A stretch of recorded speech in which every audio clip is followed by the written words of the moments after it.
Olá, muito bom dia a você, conectado conosco aqui pelo Notícias Agrícolas, no ar o nosso boletim do mercado do boi. A gente analisando, entendendo, olhando os números, querendo obviamente saber para onde os preços vão caminhar, preço da arroba do boi gordo. Foi o início do ano, dá para a gente dizer, firme para os preços. Até porque, apesar das quedas que a gente viu acontecer em São Paulo, algumas regiões acabaram se mantendo firmes aí, e a queda que aconteceu em São Paulo foi relativamente pequena diante de um aumento de oferta. O que será que está acontecendo, que tem de diferente nesse mercado? Vamos perguntar para Laura Rezende, lá da Agrifato. Está aqui já a Laura, seja bem-vinda, Laura. Obrigado por estar aqui e ajudar a gente a entender um pouquinho mais do mercado e principalmente dessa dinâmica de precificação. Laura, você estava me contando antes da gente entrar no ar que ao avaliar os abates de janeiro, vocês aí na Agrifato perceberam um incremento de oferta, é isso mesmo? Exatamente, Alex. Bom dia, boa tarde a todos aí. Obrigado pelo convite mais uma vez. E foi exatamente isso que os números mostraram para a gente. Quando a gente olha aí os números do abate que foram divulgados agora recentemente do mapa, né? Nós observamos um incremento de 500 mil animais abatidos a mais do que nós tínhamos ali em janeiro de 2023. Quando nós comparamos em dezembro de 2023, nós tivemos ainda um incremento de 6% no volume de animais abatidos. Ou seja, nós tivemos um 2023 já com um grande volume de animais sendo abatidos, tá? A gente compara 23 com 22, a nossa estimativa aqui é de que nós tenhamos observado aí um incremento de mais de 12% do volume total abatido no ano, tá? E aí, o que o 2024 está nos demonstrando é que esse crescimento dos abates, eles vão continuar em 2024, ou pelo menos em janeiro foi o que a gente observou, né? Então, já 500 mil cabeças a mais, né, um volume significativo aí, isso refletiu para nós nas escalas de abate. Então, se a gente olha para o mês de janeiro, em momento nenhum nós observamos as escalas de abate, na média Brasil, ceder aí de 9 dias úteis, né, que são escalas extremamente alongadas aí. Algumas regiões do Brasil, que a gente pode observar, escalas até de um mês, né? Então, refletindo realmente essa oferta elevada de animais que a gente está tendo para abate. E aí, quando a Agora, gente olha para os preços, o reflexo foi, digamos assim, aquém do que poderia ser, né? Porque o volume significativo a mais de animais entrando aí era para os preços terem sentido muito mais essa pressão baixista, e foi realmente o que a gente tinha como expectativa, tanto que nós falamos na nossa última entrevista aqui, né? Que a nossa expectativa era que essa segunda quinzena fosse de uma pressão de baixa mais intensa, tá? Porque o consumo interno costuma cair aí na segunda quinzena por perda do poder de compra da população e tudo isso que a gente sempre comenta aqui com vocês, né? E aí isso refletiria, né? E esse aumento ainda do volume de animais abatidos, isso refletiria nos preços. Mas o que nós observamos é que os preços tiveram sim essa pressão baixista ocorrendo, mas de certa forma menor do que a gente aqui esperava.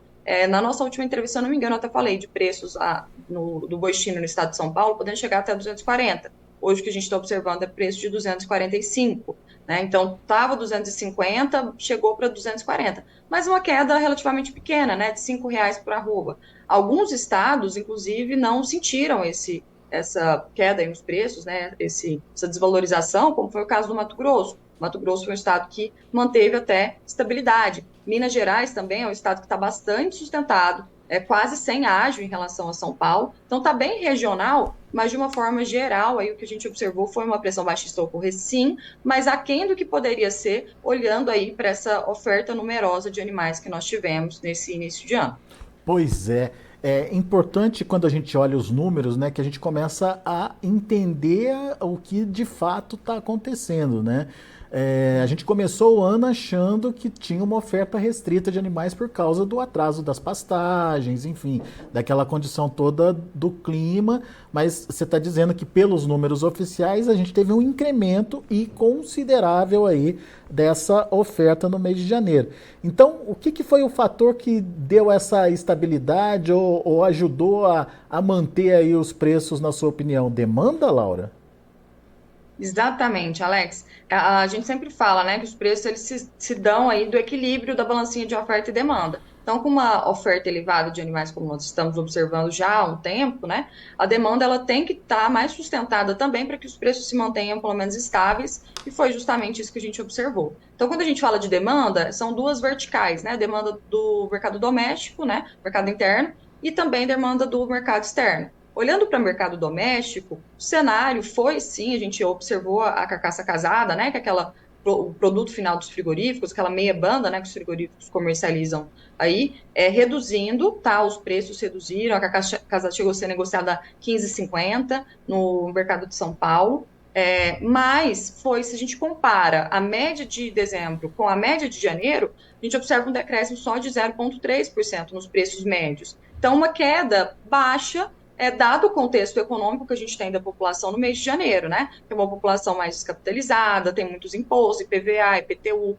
matrícula escolar, material escolar, já vem de um mês, que é o dezembro, com muitos gastos aí. Então, mesmo com toda essa conjuntura econômica que a gente teve, né? Nós observamos a carcaça casada num cenário de certa estabilidade, uma queda de 0,3%, é uma queda baixa, né? Então, demonstrando o quê? O que isso demonstra para a gente? Nos preços atuais, o mercado, a população brasileira está conseguindo absorver mais essa carne que está sendo ofertada. Então, tá um preço que está ok para a população continuar consumindo. E aí, se os vendedores, né, se o atacado e varejo está conseguindo transmitir bem essa carne para o consumidor final, nos preços atuais, eles tendem a manter esse preço. Então, esse foi o primeiro ponto, né? Mercado doméstico, apesar de ter tido essa desvalorização, sim, foi uma desvalorização leve. Então, o mercado demonstrando que nesses preços ele flui mais. Isso é um ponto positivíssimo aqui para nós, né? Visto que o mercado doméstico representa aí 70% de tudo que nós produzimos, né? Então, é o nosso principal mercado consumidor. Então, um ponto muito positivo. E o segundo ponto é a exportação. Demanda de exportação continua muito interessante aqui para nós. Nós vamos abater, né? Nós vamos exportar em janeiro, provavelmente, o volume recorde, vamos esperar aí os números fecharem, né, de exportação. A nossa estimativa é de que nós tenhamos aí um volume de carne bovina in natura sendo exportada, cerca de 191 mil toneladas.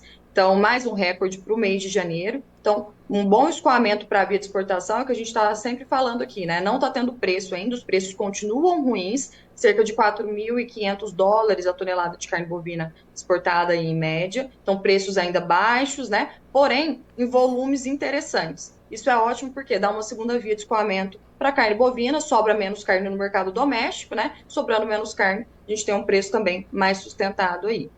Então, foram esses dois pontos, né, os principais, para que nos trouxessem esse cenário de uma queda menos intensa do que poderia ser. E tem aí um cenário de habilitação de novos frigoríficos aí para a China, principalmente, para acontecer ainda, né, Laura? O que eu não sei até que ponto isso pode incrementar a demanda internacional, mas enfim, é uma boa notícia também para as exportações, né? Com certeza.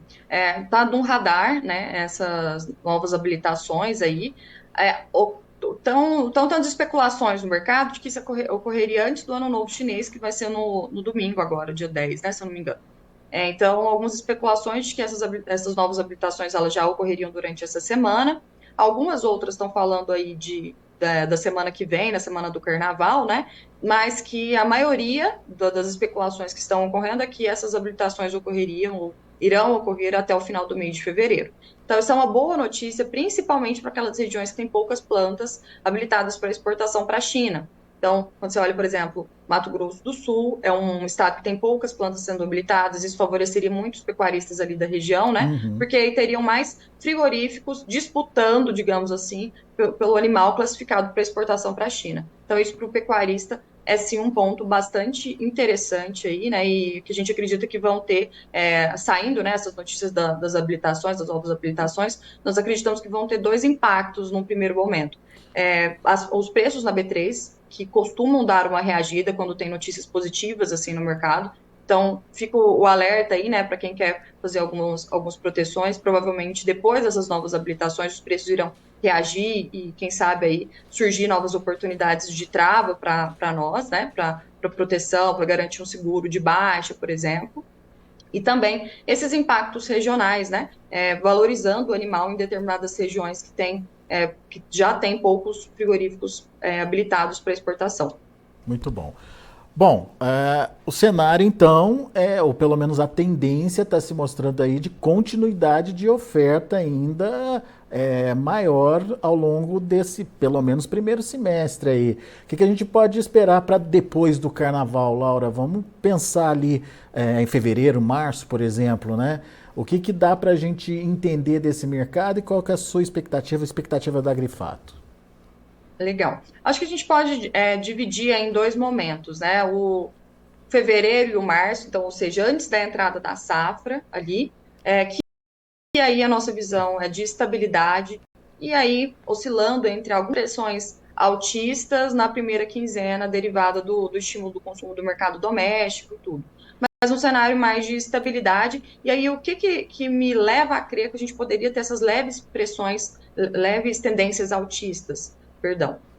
Primeiro ponto, pecuarista com mais pasto, então, o pecuarista com uma qualidade de pastagem melhor, ele consegue arbitrar mais na hora de negociar ali no frigorífico, né? Então, ó, nesse preço eu não aceito, eu deixo meus animais no pasto ali mais 15 dias, 20 dias e comercializo no momento que eu acreditar ser mais interessante. Então, esse primeiro fator aí que eu acredito que vai impactar positivamente durante os meses de fevereiro e março, e também a estabilidade da economia que a gente já tem observado, né? Alguns indicadores aí têm demonstrado uma queda da Selic, então diminuição das taxas de juros, que fazem com que a economia brasileira se movimente um pouco mais. Então, são fatores que a gente acredita que podem impulsionar aí para dar esse cenário de equilíbrio e até algumas tendências pequenas, tá? Não acredito num boi de 255, 260 nesses 2 meses, não. Mas um boi de 250, eu acredito que ele tem potencial, sim, para retomar aí nos próximos meses, né?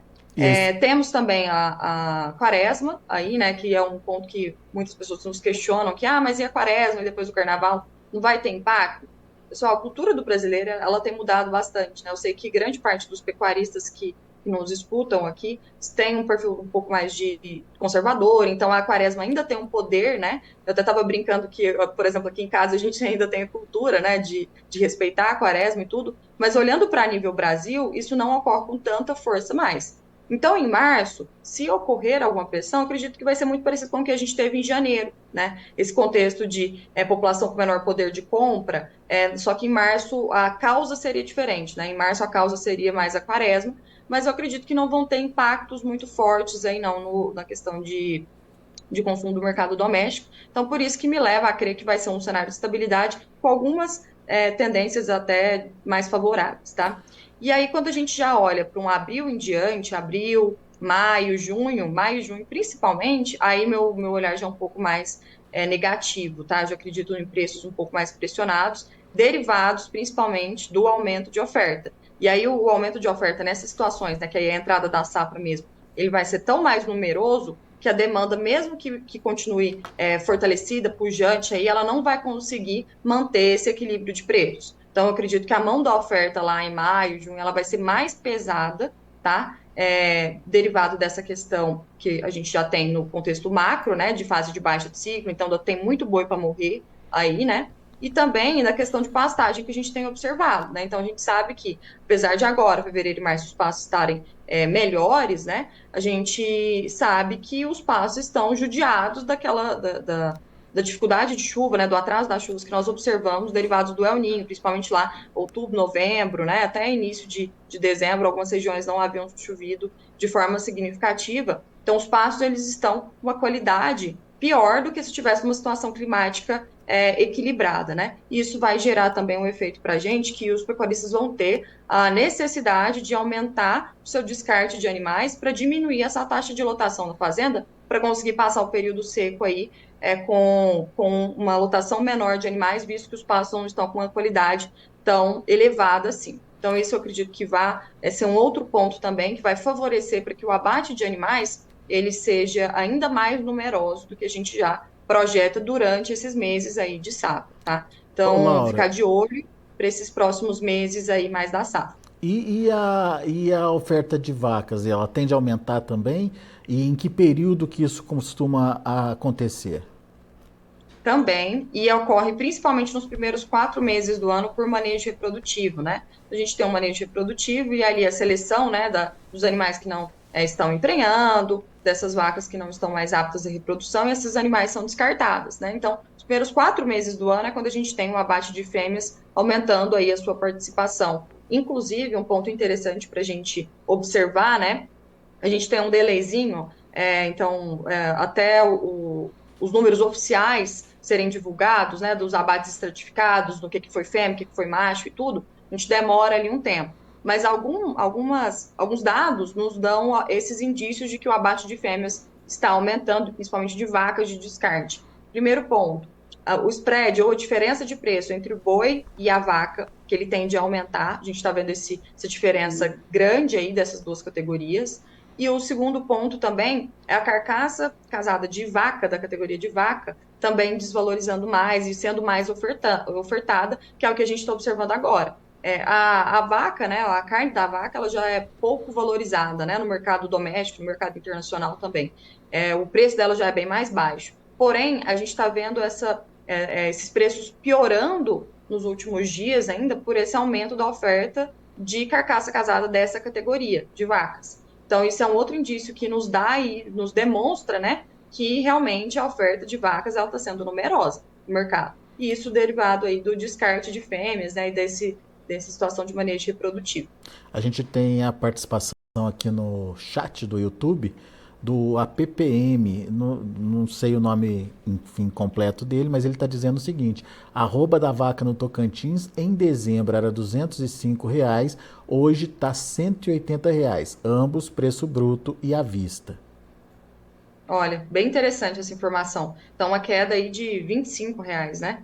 E isso pelo contexto, né? Que a gente tem todo falando aqui dessa pressão baixista, né? Mas também impulsionado por esse aumento da oferta de vacas também. É, muito bem. Ô, Laura, então, teoricamente, a gente tem aí um momento de pressão significativa nos preços mais adiante. A partir de abril já começar a ficar atento aí a essa pressão. Inclusive o mercado futuro está intensificando essa baixa. Hoje, maio, por exemplo, está perdendo mais de 1% na precificação lá dos negócios na B3, 231,40, queda de 1,15%, pelo menos é o que está mostrando aqui para mim no meu gráfico aqui. Isso significa que essa barrigada vai ser inevitável. Mas o produtor que está ouvindo a gente agora, o pecuarista que está ouvindo a gente agora, o que ele tem que pensar, o que ele tem que imaginar ou como ele pode se proteger, Laura? Alex, tem algumas ferramentas que o mercado disponibilizam para a gente sempre fala, inclusive aqui com os nossos clientes de consultoria, né? Só que elas dependem muito dos preços de mercado. Então, agora, por exemplo, que a gente está vendo o maio a R$ 231, se for para comprar um seguro de baixa, que é uma das ferramentas que a gente pode utilizar para se proteger, né, contra essa queda de preço, ele vai estar muito mais caro do que quando o mercado estava a R$ 251 para esse mesmo mês de maio. Então fica muito mais oneroso eu comprar um seguro hoje do que antes. Está no momento ideal para fazer proteções? A gente acredita que não. Ah, Laura, então você não acredita que o preço em maio vai estar 231? Não, a gente acredita sim que o preço em maio tem potencial para chegar até abaixo disso, inclusive. Tá? Eu não duvidaria de um preço de 225, por exemplo, para maio.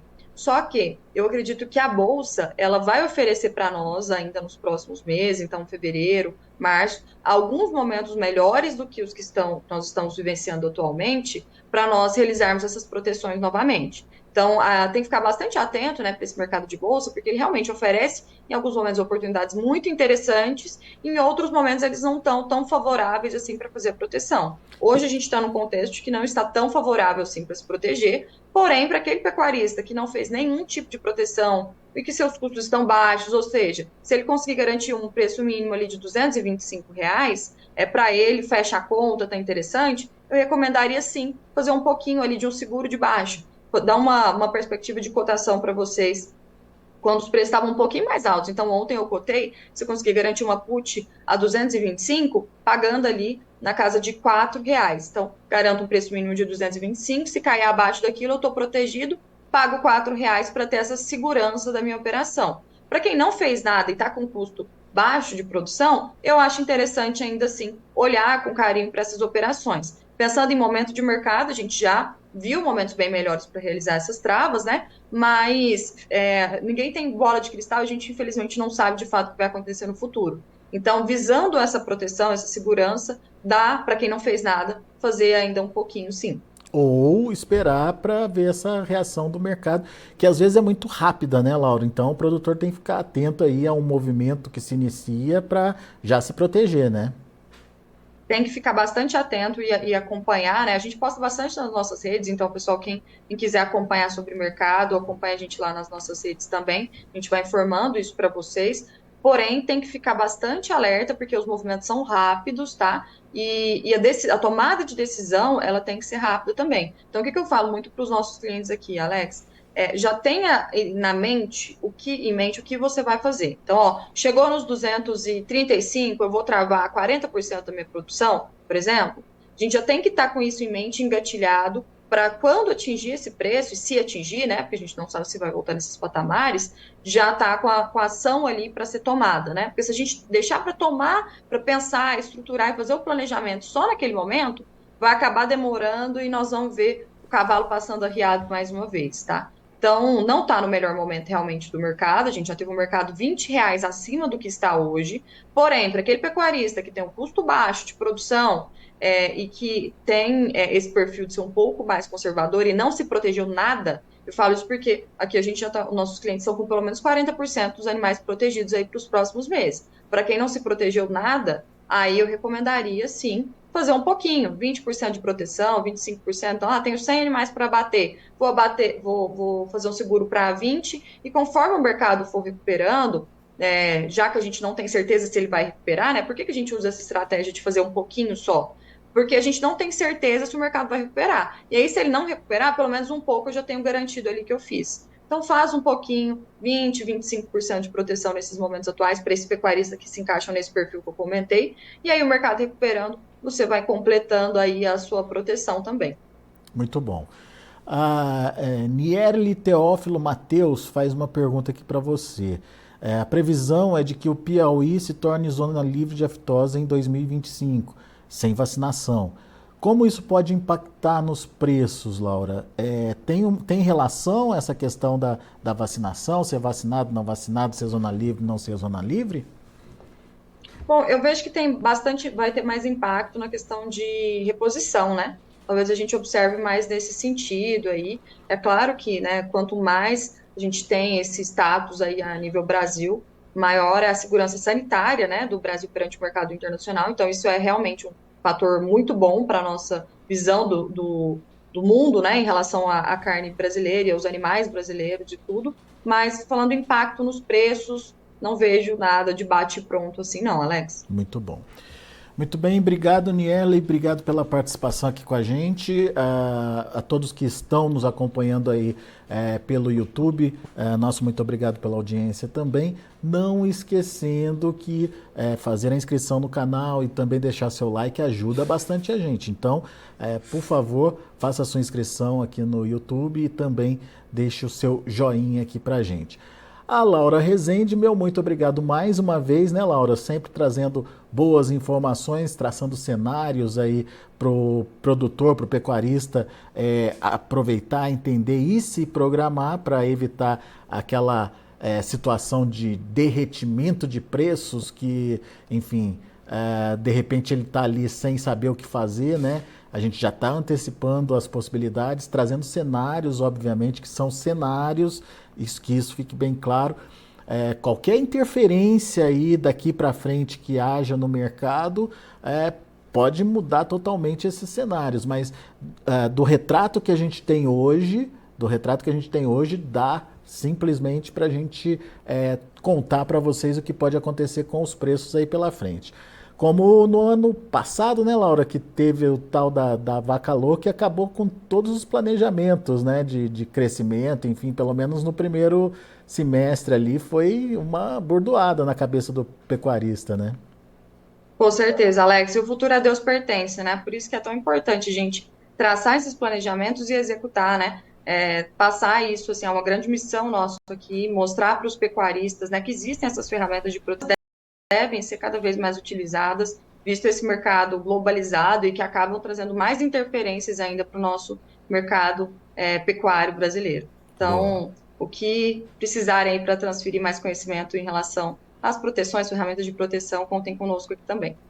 A PPM está dizendo que foi uma ótima análise e está desejando sucesso à equipe Agrifato. Obrigado aí. Muito obrigada. Obrigado aí pelas palavras. Muito bem. Laura Rezende, meu muito obrigado também, mais uma vez, pela disponibilidade de estar aqui com a gente, de discutir esse mercado, enfim, de trazer perspectivas aí para o produtor. Volte sempre, Laura. Muito obrigada, Alex. Obrigada a você e todos que nos acompanharam aí. Um abraço. Abraço. Tá aí Laura Rezende, Agrifato, trazendo as informações do mercado do boi gordo. Vamos ver como estão os preços lá na B3, nesse momento, negociação rodando ainda, não tem uma finalização da situação, mas é um mercado bem negativo hoje. Olha aí, o fevereiro caindo 0,87% a R$ 238,85, o março R$ 233,95, 0,7%, abril R$ 231,30, queda de 0,62%, o maio R$ 231,40, olha o maio que eu destaquei na nossa conversa com a Laura, queda de 1,15%. Indicador CPEA também cedendo, ontem fechou com um recuo de 0,21% a R$ 239,70. São os preços do mercado do boi gordo, a gente vai ficando por aqui. Obrigado pela audiência, obrigado pela participação. Notícias agrícolas, informação agro-relevante e conectada.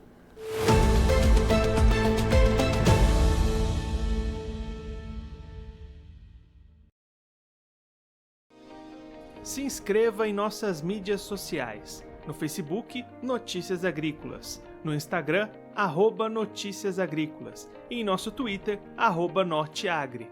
E para não perder nenhum vídeo, não se esqueça de nos acompanhar no YouTube e na Twitch, Notícias Agrícolas Oficial.